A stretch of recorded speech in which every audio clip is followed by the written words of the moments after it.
जब मेरी आंख खुली तो मैं एकदम से सन्न रह गई, क्योंकि मुझ पर एक भी कपड़ा नहीं था और बिस्तर की चादर भी लाल थी। मेरी सांसें थम गईं, क्योंकि बिस्तर पर फैला खून किसी चोट का नहीं था, बल्कि मेरी सबसे कीमती चीज मुझसे छिन गई थी। मैं 1 घंटे से यूनिवर्सिटी के बाहर खड़ी इंतजार कर रही थी और मेरा ड्राइवर न जाने कहाँ रह गया था। 15 मिनट और बीत गए कि तभी काले रंग की गाड़ी मेरे पास आकर रुकी। वो एक नए मॉडल की गाड़ी थी, जिसे देखकर कुछ पल के लिए मेरी आंखें फटी की फटी रह गईं, क्योंकि मुझे गाड़ियों का शुरू से ही बहुत शौक था। लेकिन मेरी ये खुशी तुरंत ही हैरानी में बदल गई जब उस गाड़ी से अचानक 3 लोग बाहर निकले। उनमें से 2 ने मुझे पकड़कर जबरदस्ती गाड़ी में डालना शुरू कर दिया। मैं खुद को छुड़ाने की कोशिश कर रही थी, लेकिन उनकी पकड़ बहुत मजबूत थी और अचानक मुझे ऐसा लगा जैसे किसी ने कोई जोरदार चीज मेरे सर पर मारी हो। मेरी आंखों के सामने अंधेरा छा गया और मैं बेहोश हो गई। जब मुझे होश आया तो मैं अब भी गाड़ी में थी। मैंने खिड़की से बाहर देखा तो अंधेरा हो चुका था। पता नहीं मैं कितने घंटे बेहोश रही थी। मेरे पास एक बेहद बदसूरत आदमी बैठा था, जो गंदी नजरों से मेरी ओर देख रहा था। मेरा दिल कर रहा था कि मैं यहाँ से कहीं गायब हो जाऊं। मैं फिर से बाहर निकलने की कोशिश करने लगी, लेकिन इस बार उस आदमी ने मेरे चेहरे पर एक जोरदार थप्पड़ मारा, जिससे कि मेरा होंठ फट गया और खून बहने लगा। दूसरा आदमी उसे कहने लगा, पागल हो गया है क्या? ये क्या कर रहा है? अगर भाई को इस बारे में पता चल गया तो तेरी शामत आ जाएगी। वो आदमी तुरंत डर गया और बोला, यार यूबी, कुछ करके भाई को ये सब मत बताना कि मैंने इस लड़की को मारा है। कोई बहाना बना देना। मुझे नहीं पता कि वो किसके बारे में बात कर रहे थे, लेकिन इतना अंदाजा हो गया था कि वो व्यक्ति काफी रौबदार होगा। मैंने उस आदमी को मुस्कुराते हुए देखा और कहा कि मैं तुम्हारे साहब को इस बारे में बता दूंगी। वो दोबारा मुझे मारने के लिए आगे बढ़ा, लेकिन अचानक ही रुक गया और फिर जोर से हंसने लगा। कहने लगा, पहले अपनी इज्जत तो बचा लो, फिर तुम मेरे बारे में शिकायत लगाना। और उसकी बात सुनकर मैं एकदम से बेचैन हो गई। मैंने कहा, तुम किस बारे में बात कर रहे हो और मुझे कहाँ लेकर जा रहे हो? मुझे किसने अगवा किया है? वो हंसते हुए बोला, हसीन दिलरुबा, थोड़ी ही देर में तुम्हें सारी हकीकत पता चल जाएगी। फिलहाल चुपचाप यहीं बैठी रहो। अगर तुम चुप नहीं रह सकती तो मुझे बता दो, ताकि मैं तुम्हें फिर से सुला दूं। उसकी बात सुनकर मैं बहुत डर गई, क्योंकि मुझ में और दर्द सहने की हिम्मत नहीं थी जो मैंने बेहोश होने से पहले सहा था। कुछ देर के बाद ही गाड़ी एक बहुत बड़े बंगले के सामने आकर रुकी। वो मुझे एक फार्म हाउस जैसा लग रहा था। बंगले का दरवाजा खोलकर उन्होंने मुझे अंदर की तरफ धकेल दिया। मेरे हाथ इस वक्त बंधे हुए थे। इससे पहले कि मैं फिर से दरवाजे की तरफ भागती, वहां एक औरत आ गई और मुझे खींचते हुए ले जाने लगी। उसमें मर्दों जैसी ताकत थी और उसके चेहरे पे एक बहुत ही डरावना निशान था, जो उस औरत को और भी भयानक बना रहा था।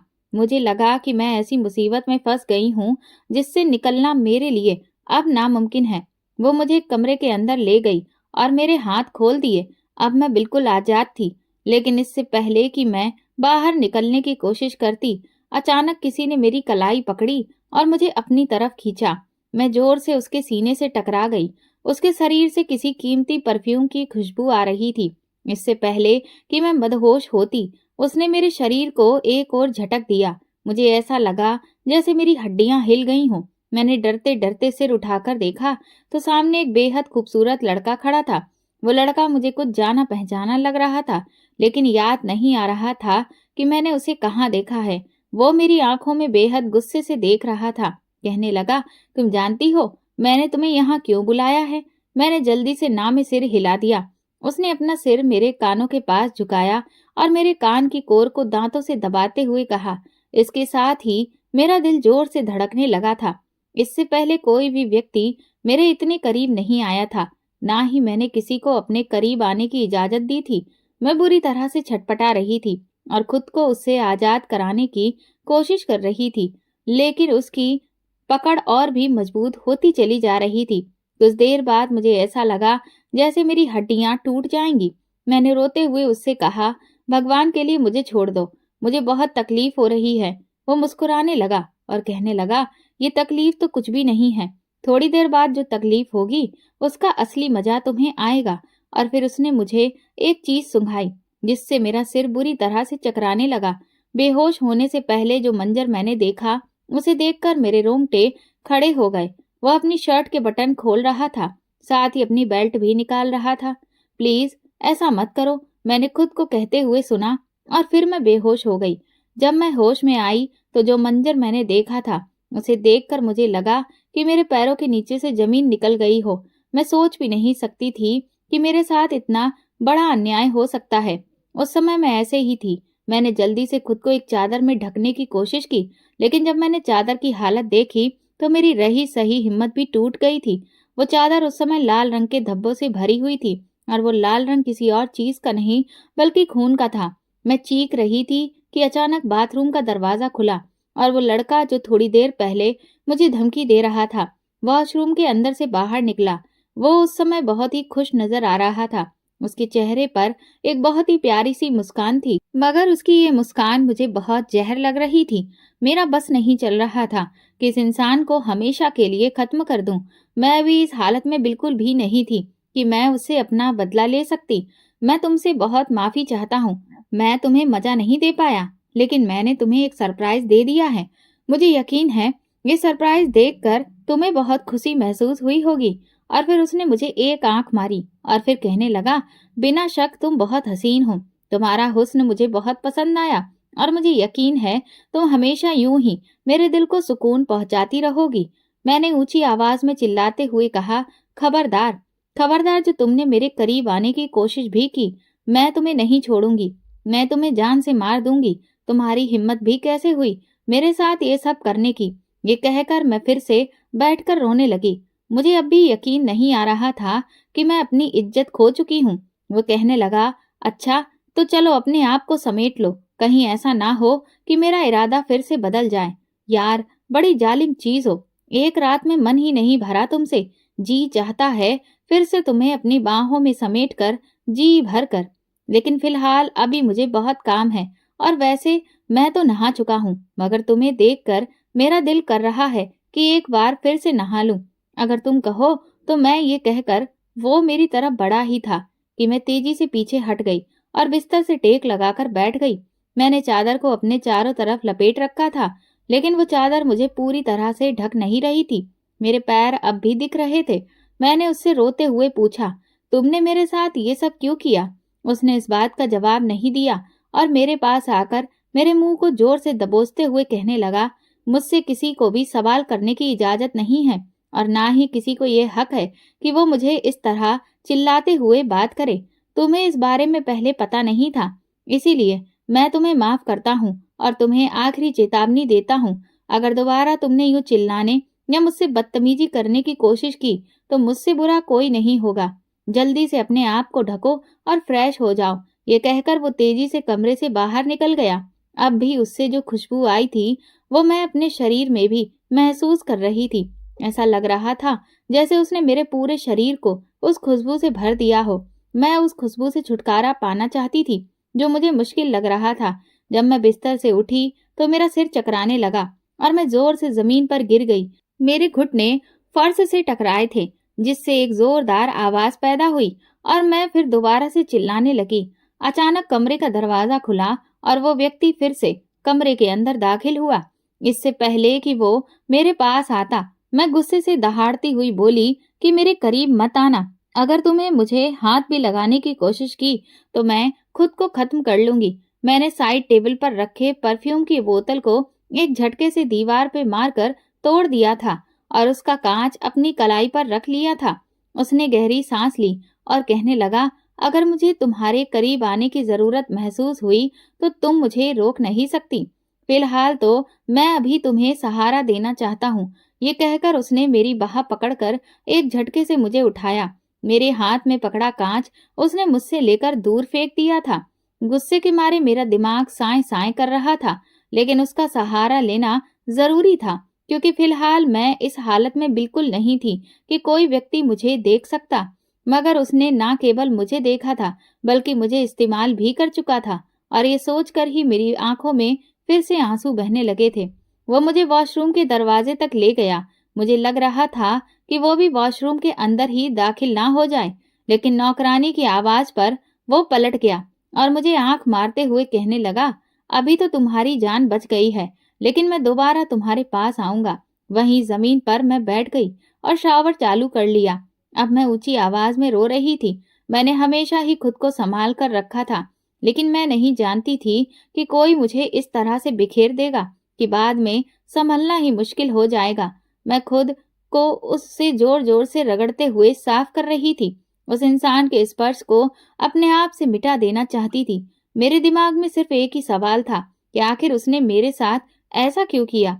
मैंने उसका क्या बिगाड़ा था जो उसने मेरे साथ इतनी बड़ी ज्यादती की। मैं तो उसे जानती भी नहीं थी और ना ही कभी उससे पहले मिली थी। मेरी गिनती ऐसे लोगों में होती थी जो सबके ही दोस्त बनकर रहते थे। मेरी कभी भी किसी के साथ कोई दुश्मनी भी नहीं थी और ना ही मैंने कभी किसी के साथ लड़ाई की थी। मैं बहुत ही नरम दिल लड़की थी। जब भी किसी के साथ कुछ बुरा होता तो मेरा अपना दिल दुख जाता। मेरे दिल में उसके लिए हमदर्दी पैदा हो जाती। यही वजह थी कि मैं कभी भी किसी को नुकसान नहीं पहुंचाती थी। काफी देर के बाद दरवाजे पर दस्तक हुई। मैंने उठने की कोशिश की, लेकिन मेरा पैर फिर से फिसल गया और मैं दोबारा से धड़ाम से जमीन पर जा गिरी। क्या आज तुम्हारा वॉशरूम में रहने का ही इरादा है? जल्दी से बाहर आओ, मुझे तुमसे एक जरूरी बात करनी है। ये वही उसी लड़के की आवाज थी। वो बिल्कुल भी शर्मिंदा नजर नहीं आ रहा था। वो यूं बर्ताव कर रहा था जैसे वो मेरा पति हो और मुझ पर हक रखता हो। मैंने हिम्मत की और फ्रेश होने के बाद दोबारा वॉशरूम से बाहर निकली। वो बिना शर्ट बिस्तर पर लेटा हुआ था। उसे देखकर मैंने शर्म से आंखें बंद कर ली। मुझे आंखें बंद करता देख वो तंजिया अंदाज में हंसने लगा। कहने लगा, मैं तुम जैसी लड़कियों को बहुत अच्छे से जानता हूँ, इसीलिए ड्रामे करने की जरूरत नहीं है।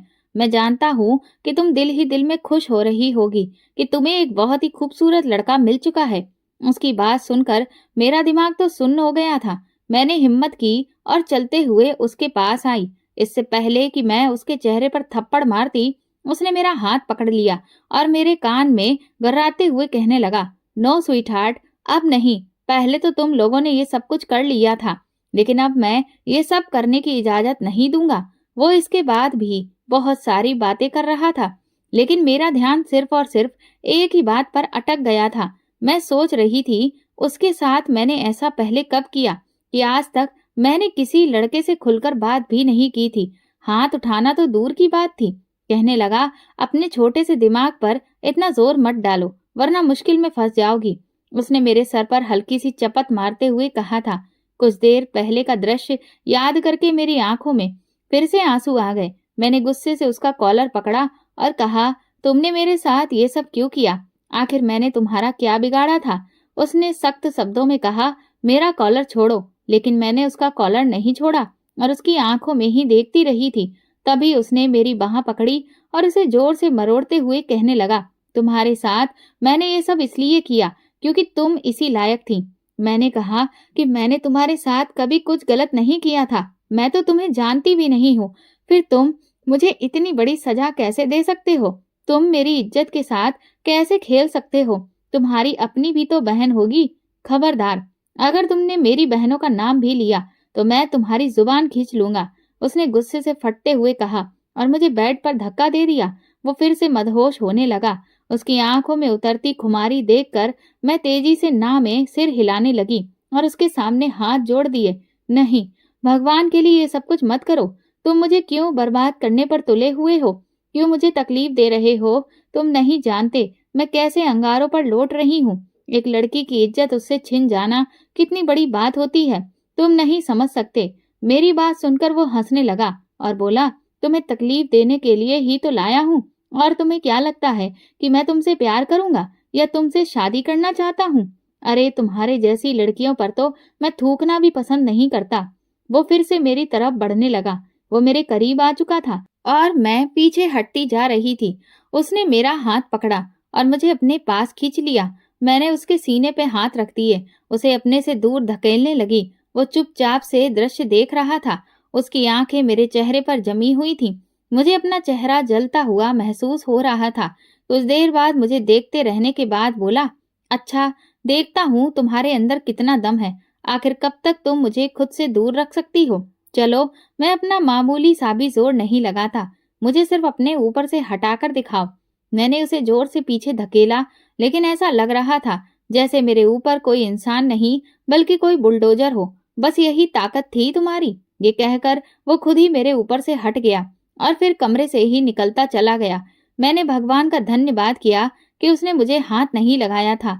मेरी बेहोशी की हालत में उसने जो भी कुछ मेरे साथ किया था, उसे सोचकर ही मेरा पूरा शरीर कांप रहा था। अगर मेरे होशो हवास में वो कुछ करता तो शायद मैं जिंदा नहीं बच पाती। अगले दिन जब मैं उठी तो देखा कि वो अब भी सो रहा था। मैंने उसे अब तक उसका नाम भी नहीं पूछा था, ना ही मैं उसके बारे में कुछ जानती थी। फिर भी उसने मेरे वजूद में अपना हक जमा लिया था। कुछ पल मैं उसे देखती रही, फिर अचानक ही मेरे दिमाग में एक विचार आया। वो बहुत ही सावधानी से मैं बिस्तर से उठी और बाहर की ओर बढ़ने लगी। मेरा रुख बाहर की ओर था। मैं किसी भी तरह यहाँ से भाग जाना चाहती थी।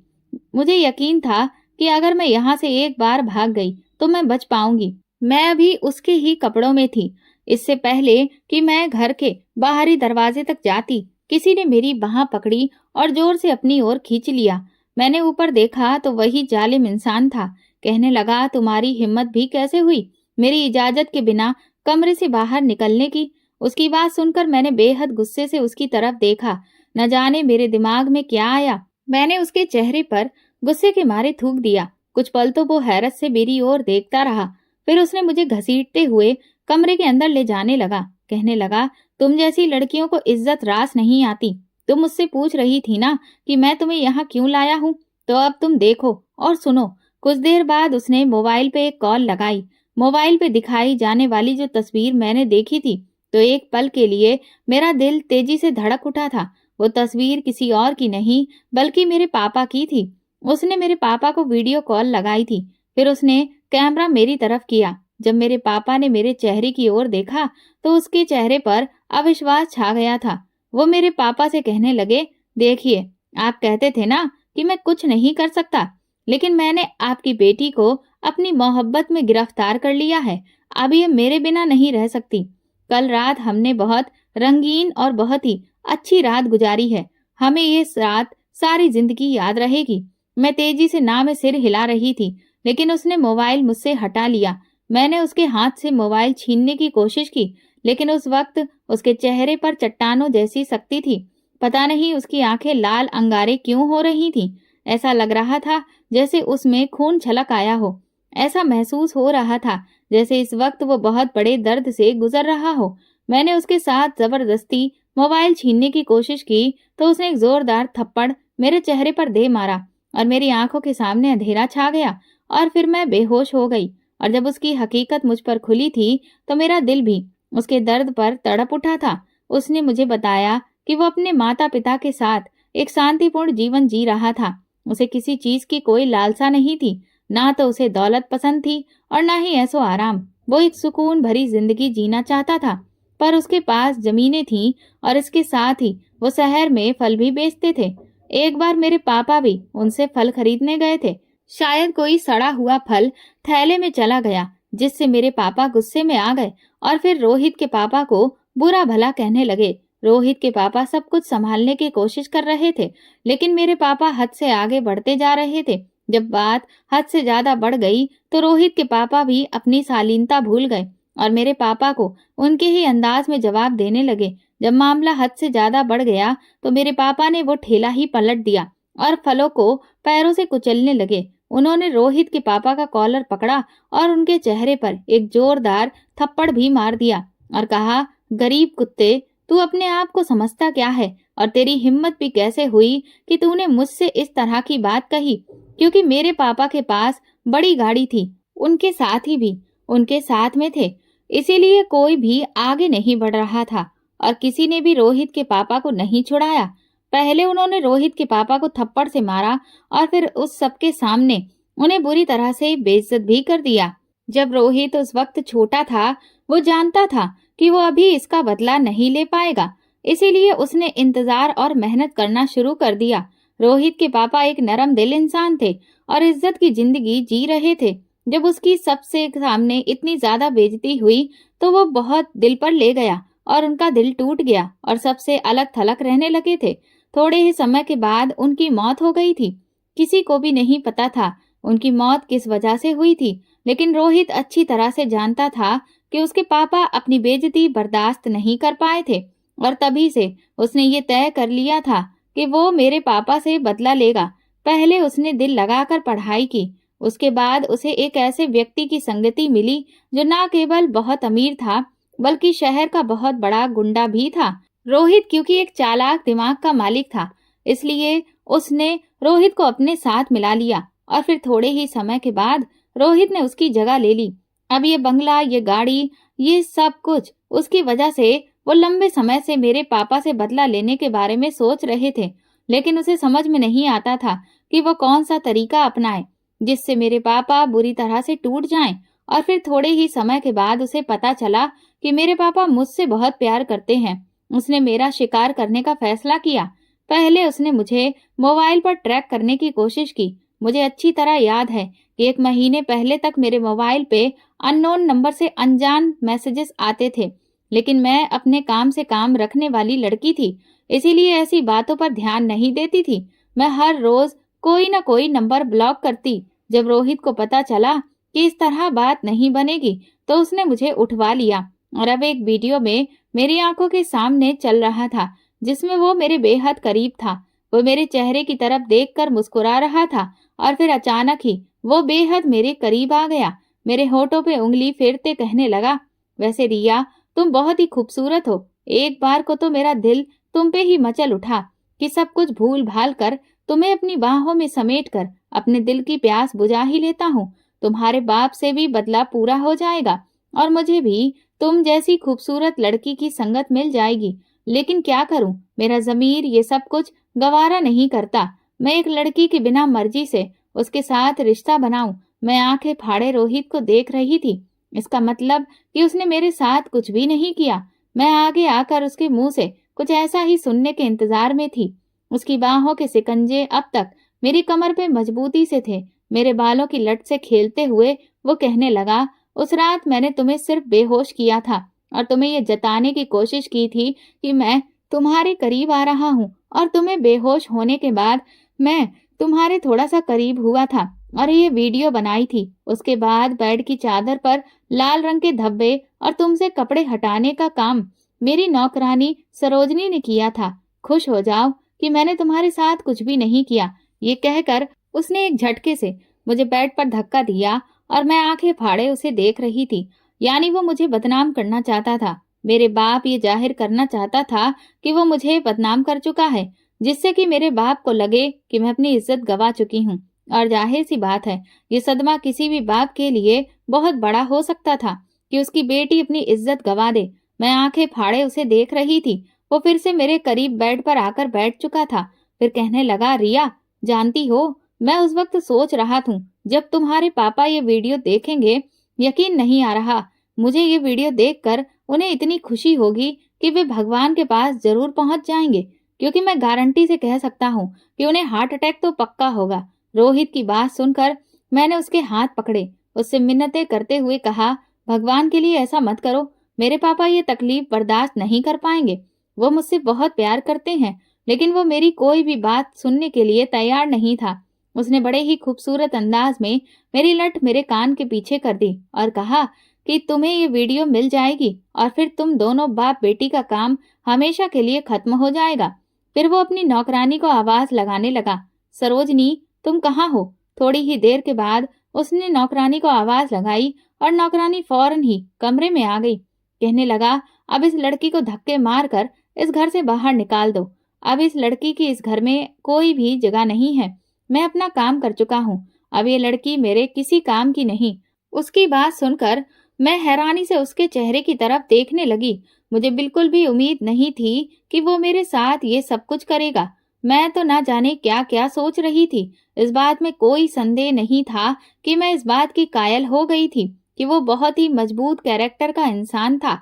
वो चाहता तो मेरे साथ कुछ भी कर सकता था, लेकिन उसने मुझे उंगली भी नहीं लगाई थी। बस मुझे डराने धमकाने के लिए और मेरे बाप से बदला लेने के लिए ये सब कुछ कर रहा था। पता नहीं क्यों मेरा दिल उस इंसान के लिए लय पर धड़कने लगा था। उसकी खूबसूरत पर्सनैलिटी की मैं दीवानी हो गई थी। पता नहीं क्यों मेरे दिल में ये गलतफहमी पैदा हो गई थी कि शायद वो मुझसे शादी करने की बात करेगा। लेकिन उसने तो मुझे घर से ही निकलने के लिए कह दिया था। सरोजनी तो मुझे घसीटते हुए घर से बाहर ले आई थी। पहले मैं इस घर में दाखिल होने के लिए तैयार नहीं थी, लेकिन अब मैं इस घर से जाना नहीं चाहती थी। मुझे पता था अगर मैं एक बार इस घर से बाहर निकल गई तो कुछ भी नहीं बचेगा, ना ही मेरे पास इज्जत रहेगी और ना ही खुशियां। अब मैं उस घर के सामने बिल्कुल अकेली खड़ी थी। अचानक एक आदमी मेरे पास आया और मुझे वहां से पकड़ते हुए कहने लगा, साहब ने तो अपना काम पूरा कर लिया, अब क्या इरादा है, मेरे साथ चलोगी या फिर यहीं पर शुरू हो जाऊं? ये वही आदमी था जिसने मुझे गाड़ी में बिठाया था। उसकी बात सुनकर मेरी आंखों में आंसू आ गए। इससे पहले मैं आगे कुछ कहती, उसने एक झटके से ही मेरा हाथ छोड़ दिया और मुझसे माफी मांगते हुए कहने लगा, मुझे माफ कर दो, मुझसे गलती हो गई है। ये कहकर वो तेजी से वहां से भाग गया। मुझे ऐसा लगा जैसे वो मानसिक रूप से किसी बीमारी का शिकार हो। थोड़ी देर पहले तो वो मुझे परेशान कर रहा था, लेकिन अब मुझसे डर कर वहां से चला गया। और फिर मुझे ऐसा महसूस हुआ जैसे खिड़की पर कोई था और शायद वो आदमी खिड़की की तरफ देखकर ही इतना ज्यादा डर गया था। लेकिन मैंने मुड़कर देखा तो खिड़की पर अब कोई भी नहीं था। मुझे एहसास हो गया था कि वहां पे ज्यादा देर खड़े रहना मेरे लिए अब सही नहीं है। इसीलिए मैं जल्दी से वहां से निकलकर अपने घर आ गई। जब मैं अपने घर के अंदर दाखिल हुई तो देखा कि पापा पहले से ही वहां पर मौजूद थे। वो बेताबी से इधर उधर चक्कर काट रहे थे। पापा को देखकर मैं फूट फूट कर रोने लगी। वो तेजी से मेरे पास आए और मेरे चेहरे पर एक जोरदार थप्पड़ मार दिया। मैं इस बात के लिए बिल्कुल भी तैयार नहीं थी। मैंने अविश्वास से पापा को देखा। उनकी आंखों में सिर्फ और सिर्फ अविश्वास था।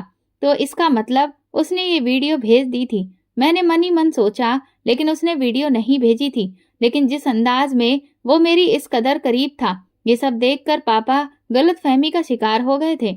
मैंने पापा से कहा कि पापा, जैसा आप सोच रहे हैं वैसा कुछ भी नहीं है। पापा ने हाथ उठाकर मुझे चुप रहने का इशारा किया। कहने लगे, तुमने मेरी इज्जत के साथ जितना खेलना था खेल लिया। मैंने तुम पे भरोसा किया, तुम्हें इज्जत दी, नाम दिया और तुमने मुझे ही बदनाम कर दिया। मैंने तेजी से ना में सिर हिलाते हुए कहा, पापा मैंने कुछ भी नहीं किया। मेरी इज्जत अभी भी वैसी की वैसी ही है। मेरी इज्जत पे जरा भी आंच नहीं आई है। मैं आपको सच बता रही हूँ। लेकिन मेरे पापा मेरी कोई भी बात सुनना नहीं चाहते थे। कहने लगे, मैं तुम्हारी कोई भी बात सुनना नहीं चाहता। अभी और इसी वक्त यहाँ से दफा हो जाओ। पापा ने मुझे धक्के देकर घर से बाहर निकाल दिया। मुझे समझ नहीं आ रहा था कि मैं कहाँ जाऊं। मैंने अपने एक दोस्त से बात की, लेकिन उसने भी मना कर दिया। यकीनन उसे भी मेरे बारे में खबर लग चुकी थी। मैं तो भूल ही गई थी कि मेरे घर में एक सौतेली बहन भी है जो मेरी बहुत बड़ी दुश्मन है। मुझे यकीन था कि उसने ये खबर मेरे पूरे सर्कल में फैला दी होगी। अब अगर वो वीडियो सामने आती भी है तो मुझे ज्यादा फर्क नहीं पड़ता था, क्योंकि सभी लोग पहले से ही मुझे बुरा भला कह रहे थे और हर कोई मुझे गंदी लड़की कहकर पुकार रहा था। मैं इसी तरह सड़क पर चक्कर लगा रही थी कि अचानक सौम्या मेरे पास आकर रुकी। सौम्या मेरे स्कूल की दोस्त थी। उसे देखकर मैं हैरान हुई। मैंने उससे पूछा, तुम यहाँ क्या कर रही हो? मेरी बात सुनकर वो कहने लगी, मेरी छोड़ो, तुम अपनी सुनाओ। मैंने उसे रोते हुए सारी कहानी सुना दी। उसने मुझसे कहा, तुम्हें चिंता करने की कोई जरूरत नहीं है, तुम मेरे साथ मेरे घर चलो। मैं उसके साथ उसके घर रहने के लिए चली गई। वो अपने एक फ्लैट में रहती थी। मुझे लगा 2 दिन बाद वो मुझे निकाल देगी, मगर मुझे उसके घर में रहते हुए लगभग 1 हफ्ता हो गया था। उसने एक बार भी मुझे वहां से जाने के लिए नहीं कहा था, बल्कि वो मेरा बहुत ख्याल रखती थी। मुझे एक बड़ी रकम भी दी और कहा, ये पैसे तुम्हारे काम आएंगे। मैं हैरान थी कि वो मुझ पर इतनी मेहरबान क्यों हो रही है, क्योंकि मैं अच्छी तरह जानती थी कि वो बहुत कंजूस है। वो कभी अपने परिवार पर भी पैसे खर्च नहीं करती। किसी और पे खर्च करना तो बहुत दूर की बात थी। मैं पूरा दिन अपने बिस्तर पर लेटी रहती थी और उन्हीं बातों को, उन्हीं लम्हों को सोचती रहती जिन्होंने मेरी जिंदगी को पूरी तरह से तबाह कर दिया था। उस इंसान ने मुझे सबकी नजरों में बदनाम करके छोड़ दिया, लेकिन उसकी कशिश अब भी खत्म नहीं हुई थी। न जाने उसमें ऐसी कौन सी बात थी जो मुझे बार बार उसकी तरफ खींचती थी। नया साल शुरू होने वाला था। मैं अपने फ्लैट की बालकनी में खड़ी थी। सौम्या इस समय काम पे गई हुई थी। मैं रोहित के बारे में ही सोच रही थी। उसने मुझे धमकी दी थी कि वो वीडियो अपलोड कर देगा, मगर उसने वीडियो अपलोड नहीं की थी। शायद उसे मुझ पर रहम आ गया था। और फिर अचानक ही मेरे फोन पे एक कॉल आई। मैंने देखा तो वो अजनबी नंबर था। मैंने जल्दी से कॉल उठाई तो दूसरी तरफ से आवाज सुनकर मैं कुछ पल के लिए जम गई थी। वो आवाज किसी और की नहीं बल्कि रोहित की थी। वो हुक्म देने वाले अंदाज में बोला कि रिया, अभी और इसी वक्त नीचे आओ, उसने कहा, और मैं दौड़ती हुई नीचे चली गई। मैंने देखा वो अपनी गाड़ी से टेक लगाए खड़ा था। वही खूबसूरत पर्सनैलिटी जो मुझे अपने जादू के घेरे में ले चुकी थी। उसे अपने सामने देखकर मेरा दिल जोरों से धड़कने लगा था। मुझे कुछ समझ नहीं आता था कि मैं अपने दुश्मन से मोहब्बत कैसे कर सकती थी। वो मेरा दुश्मन ही तो था। उसने मेरी जिंदगी बर्बाद कर दी थी, लेकिन फिर भी मुझे उससे मोहब्बत हो गई थी। लेकिन मैं हैरान थी कि वो आज मेरे पास क्यों आया था। वो धीरे धीरे चलता हुआ मेरे पास आया और फिर एक झटके से आगे बढ़कर मुझे अपने से गले से लगा लिया। कहने लगा, I love you so much. मुझसे गलती हो गई रिया, मुझे माफ कर दो। मैं नहीं जानता था कि मैं तुमसे प्यार करने लगूंगा। मैं नहीं जानता था कि मैं तुम्हारा दीवाना बन जाऊंगा। मैं तुम्हारे पापा से बदला लेना चाहता था, मगर मुझे एहसास हुआ कि मैंने तुम्हारे पापा से नहीं बल्कि तुम्हारे साथ ज्यादती की है। तुम्हारे पापा तो बहुत ही सुकून भरी जिंदगी जी रहे हैं। मैं उसे दूर धकेलना चाहती थी, लेकिन मैं उसे धकेल नहीं पाई। मैं उसे शिकायत करना चाहती थी, लेकिन मेरे मुंह में एक शब्द भी नहीं निकला। मैंने बस इतना कहा, तुम बहुत बुरे हो, मैं तुम्हें कभी भी माफ नहीं करूंगी। वो कहने लगा, मैं जानता हूँ, मैं बहुत बुरा हूँ और मैं हर तरह की सजा सहने के लिए तैयार हूँ। तुम बस एक बार मेरे साथ चलने के लिए तैयार हो जाओ। वो घुटनों के बल मेरे सामने झुका था। क्या तुम मुझसे शादी करोगी? ये वही था जो कुछ समय पहले तक मुझे धक्के देता था, और अब ये वही है जो मुझे शादी की मांग कर रहा था। मैं इतनी बहादुर नहीं थी कि मैं उससे बदला ले सकूं, और ना ही मैं इतनी मजबूत थी कि उसके बिना रह सकूं। इसी वजह से मैंने उसके प्यार को स्वीकार कर लिया और फिर उसके सीने से लगकर फूट फूट कर रोने लगी। वो मेरे सिर को धीरे धीरे सहला रहा था। कहने लगा, बहुत जल्दी सब कुछ ठीक हो जाएगा। मैं तुम्हारी सारी तकलीफों की भरपाई कर दूंगा। मैंने उसे कहा, क्या तुम अपने पापा का बदला नहीं लोगे? वो हंसने लगा। कहने लगा, बदला तो मैं ले चुका। और तब मुझे पता चला कि पापा की कंपनी बुरी तरह से डूब चुकी थी और पापा सड़क पर आ गए थे। इसके साथ ही पापा को अपनी गलती का एहसास हो गया था। उन्होंने रोहित से माफी मांग ली थी, और मुझे ये भी पता चला कि इस पूरे समय में मेरी मदद करने वाला कोई और नहीं बल्कि रोहित ही था। उसने मुझे अपने घर से बाहर तो निकाल दिया था, लेकिन मेरे बारे में सोचना नहीं छोड़ा था। और आज मैं पूरे हक और मान के साथ रोहित की दुल्हन बनी उसके कमरे में बैठी हुई उसका इंतजार कर रही थी। दिल की धड़कनें बहुत तेज थीं। एक एक पल काटना मेरे लिए सदियों के बराबर था। पहले जो मैं रोहित से दूर भागती थी, अब बेसब्री से उसका इंतजार कर रही थी। और जब वो कमरे में आया तो दिल की धड़कनों ने फिर से शोर मचाया था। वो मेरे करीब होकर बैठ गया। मुंह दिखाई की अंगूठी पहनाते हुए उसने मेरे हाथों को चूम लिया। कहने लगा, रिया, एक बार फिर से माफी मांगता हूँ। मैंने तुम्हारा बहुत दिल दुखाया है, लेकिन यकीन करो, तुमसे मोहब्बत तो मुझे उसी पल हो गई थी जब मैंने तुम्हें पहली बार देखा था। और फिर तुम्हारी इज्जत मेरी इज्जत है। रिया, मैं तुम्हारी इज्जत कैसे तार तार कर सकता था? सरोजनी, वो तो इस बात की गवाह है कि मैंने उस रात तुम्हारे साथ कुछ भी नहीं किया। वो फिर से मुझे यकीन दिलाने की कोशिश कर रहा था, और मैं तो उस पर न जाने कब से विश्वास कर चुकी थी, क्योंकि इतना मैं तो समझ चुकी थी कि जब रोहित मेरे होशो हवास में मेरे करीब नहीं आया था, तो फिर वो मेरी बेहोशी में मेरा इस्तेमाल कैसे कर सकता था। मैंने सुकून से उसकी बाहों में समा गई थी, और रोहित ने भी अपनी बाहों में मुझे जकड़ लिया था। ये रात हमारी जिंदगी की सबसे खूबसूरत और हसीन रात थी। दोस्तों, अगर आपको हमारी कहानी पसंद आई है तो कमेंट करके जरूर बताइएगा, और वीडियो को लाइक करके ज्यादा से ज्यादा शेयर करें। चैनल पर नए हैं तो सब्सक्राइब करें, और हाँ, नोटिफिकेशन बेल को जरूर दबाएं ताकि अगली अपडेट सबसे पहले आपको मिले। धन्यवाद।